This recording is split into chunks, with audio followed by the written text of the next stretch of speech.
Chapter 5 Hooray for Princess Clothes. That night at dinner, a great idea came into my head. Hey, I just thought of it, I shouted. I just thought of how to get that handsome guy to love me. I stuffed in more macaroni. Hurry, everybody, eat. We gotta get to the mall before it closes. Just then, 2 macaronis fell out of my mouth and onto the floor, and my dog named Tickle ate them. Daddy made a face. Hey, slow down. What's the hurry? He said. We got to get to the mall. That's what's the hurry. We have to buy me a princess dress. Plus, also, I need some shoes with lightning. Mother and Daddy looked funny at me. That's how come I had to explain all about Handsome Warren and how he loved Lucille's princess dress and how he loved Grace's fast shoes. And so now I will get a princess dress. Plus, also, I will get shoes with lightning. And then Warren will love me too. I wiped my mouth with my hand. Then I quick jumped down from my chair. Excuse me from the table because I'm all filled up. I run down the hall and zoomed into the nursery. The nursery is where my baby brother named Ollie lives. You guys do the dishes, I hollered to Mother and Daddy. I'll put Ollie's sweater on his head because that will save us time, I think. I quick climbed into Ollie's crib. Then I tried to pull that baby sweater on him, only his giant head didn't fit through the hole. He waked up from his nap. Then he started to cry very loud. I heard loud feet running down the hall. Junie B. Jones, what do you think you are doing? Yelled an angry voice. It was Mother. She ran in the room and she picked up baby Ollie. She patted his giant head. That's quite a melon he has there, I said very quiet. Baby Ollie kept on crying and crying. Want me to get a leash, I asked Mother. Let's put him on a leash, okay? Because he is all jazzied up, I think. And so how will we even control him at the mall? Mother rolled her eyes way back in her head. We are not going to the mall, Junie B., she said. We are not going anywhere. I stomped my foot. Yes, I said, we have to. We have to go to the mall to get my princess dress and my shoes with lightning, or else that boy will not love me, I tell you. Mother closed her eyes. She did some deep breaths. Her voice got softer. Okay, I want you to listen to me, and I want you to listen carefully, she said. You don't make friends by wearing new dresses or shoes with lightning.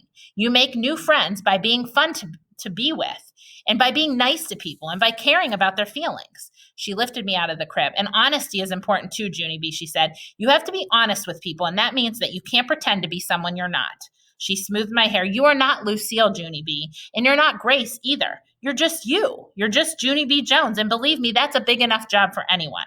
I did a sniffle. Also, I did a snort and a swallow. Yeah, only I know I am Junie B. Jones, I said. I just want to be Junie B. Jones in a princess dress. I put my head on her shoulder. Didn't you ever want a princess dress when you were a little girl, I asked. Huh, Mother, didn't you? Mother didn't answer. She was probably thinking it over. Hey, what's that, Mother? What's that on the shelf there? Is that a new teddy bear I see? I run and pulled that guy down. Look, Mother, look what this bear is wearing. It is a ribbon made out of rich red velvet, and that is exactly the kind of cloth I've been looking for. I took the bow off the teddy, and I held it next to my hair. How do I look, Mother? Huh? Do I look like a beautiful princess? Do I look gorgeous? Huh? Do I? Just then I felt happy and sparkly inside.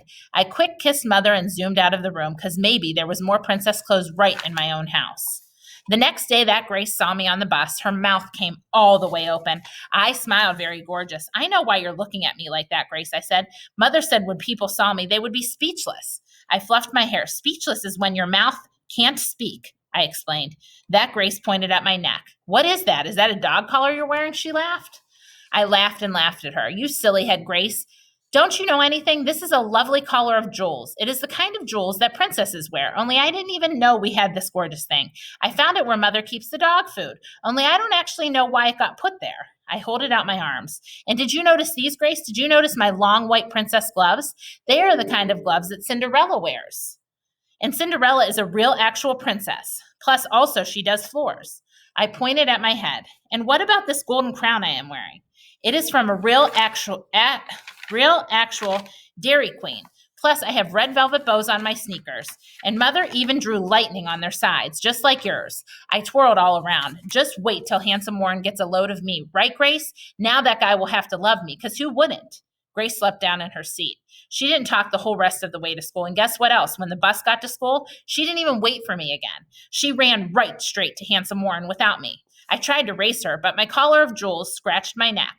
Plus, also my golden crown fell off my head. Handsome Warren was sitting on the ground. His face was hiding in his knees. I pushed my way in front of Lucille and Grace. Then I tapped him on the head. Hello, how are you today? I am wearing princess clothes, I told him. Handsome Warren didn't look up.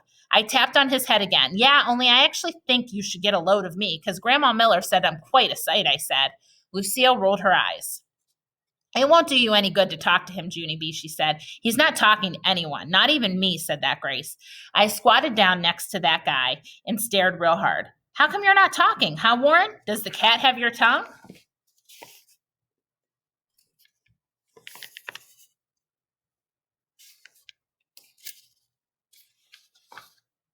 I waited very patient, then I leaned closer to his ear. I said, Does the cat have your tongue, Warren? All of a sudden, handsome Warren raised up his head. Go away, he shouted. All of you, go away and leave me alone. I stayed squatted a real long time, then I stood up very quiet and I looked at that Grace and Lucille. Good news, I said. He talked. After that, all of us kept on standing there because we didn't actually know how to handle the situation. That's why. Finally, Lucille did a huffy breath at him. You're not being nice, Warren. You used to be nice, but now you're not. And so I don't even want to be your friend today. Me either, said that Grace. I don't want to be your friend either. Then both of those guys held hands and they stomped away from there very furious. Handsome Warren raised up one eyeball to see if they were gone. I quick bended down and looked into it. Hello, how are you today? I said. I am wearing princess clothes. Handsome Warren did a groan. Then he closed his eyeball and he hid his face again.